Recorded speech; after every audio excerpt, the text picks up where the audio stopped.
Today guys, my mother is doing the first day gobi in house. Let's see. Okay, first ಏನು ಮಾಡಬೇಕು ಅಂತಂದರೆ cornflour ಮತ್ತು ಮೈದಾ, ಸ್ವಲ್ಪ garam masala, chilli powder ಮತ್ತು ಸ್ವಲ್ಪ ಉಪ್ಪು. ಓಕೆ, ಅದಕ್ಕೂ ಮುಂಚೆ ನೀಟಾಗಿ ಕ್ಲೀನ್ ಮಾಡಿಬಿಟ್ಟು ಓಕೆ ಬಿಸಿನೀರಲ್ಲಿ ನಾನಿಸ್ಬಿಟ್ಟು ಒಂದು 10 ನಿಮಿಷ ಬಿಟ್ಟು ದೆನ್ ಅದನ್ನು ಫಿಲ್ಟರ್ ಔಟ್ ಮಾಡಿ ದೆನ್ ನಾನು ಹೇಳಿದ ಇಂಗ್ರೀಡಿಯೆಂಟ್ಸ್ ಎಲ್ಲ ಮಿಕ್ಸ್ ಮಾಡಿ ಕಾರ್ನ್ಫ್ಲೋರ್ನ ಮಿಕ್ಸ್ ಮಾಡಿ ಇಟ್ಕೋಬೇಕು ಈ ಥರ ಫ್ಲೇವರಲ್ಲಿ. ಅದಾದಮೇಲೆ ಆಯಿಲ್ ಬಾಯ್ಲ್ ಮಾಡಿ ಈ ಥರ ಕ್ರಿಸ್ಪಿಯಾಗಿ ಬರಬೇಕು. ಓಕೆ, ಸೊ ಈ ಥರ ಕ್ರಿಸ್ಪಿಯಾಗಿ ಬರೋದನ್ನು ಸೊ ಅದು ಅಂಟಿಲ್ ಸ್ವಲ್ಪ ಡಾರ್ಕ್ ಶೇಡ್ ಬರೋ ತನಕ ನಾವು ಫ್ರೈ ಮಾಡ್ಕೋಬೇಕು. ಓಕೆ, ಫ್ರೈ ಮಾಡ್ಕೊಂಡ್ಮೇಲೆ we have to prepare capsicum, chilli ಮತ್ತು ಶುಂಠಿ, ಕೊತ್ತಂಬರಿ ಆ್ಯಂಡ್ ಆನಿಯನ್. ಓಕೆ, ಸೊ ಇದನ್ನೆಲ್ಲ ಕಟ್ ಮಾಡಿ ಇಟ್ಕೋಬೇಕು. Next for the fry.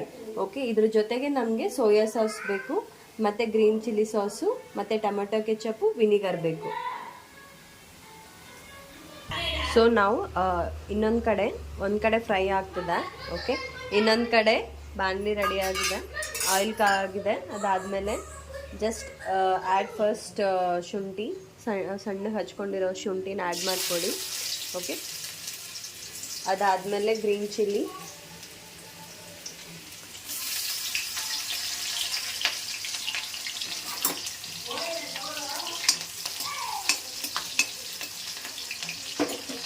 ಬಿಸಿಟ್ಟಿರೋ ಬೆಳ್ಳುಳ್ಳಿ ಒಂದು 4 ಪೀಸು,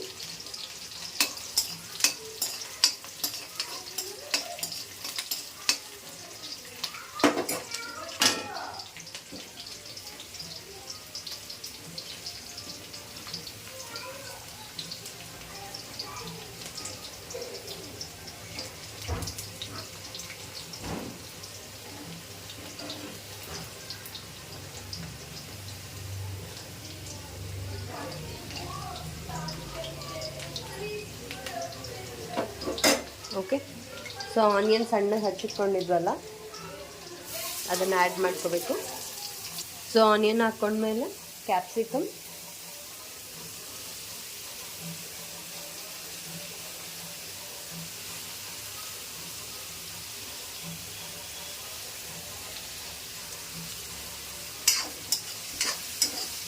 ಚೆನ್ನಾಗಿ ಸ್ವಲ್ಪ ಫ್ರೈ ಮಾಡ್ಕೋಬೇಕು ಲೈಟಾಗಿ. ತುಂಬ ಡಾರ್ಕ್ ಬ್ರೌನ್ ಏನು ಬೇಡ.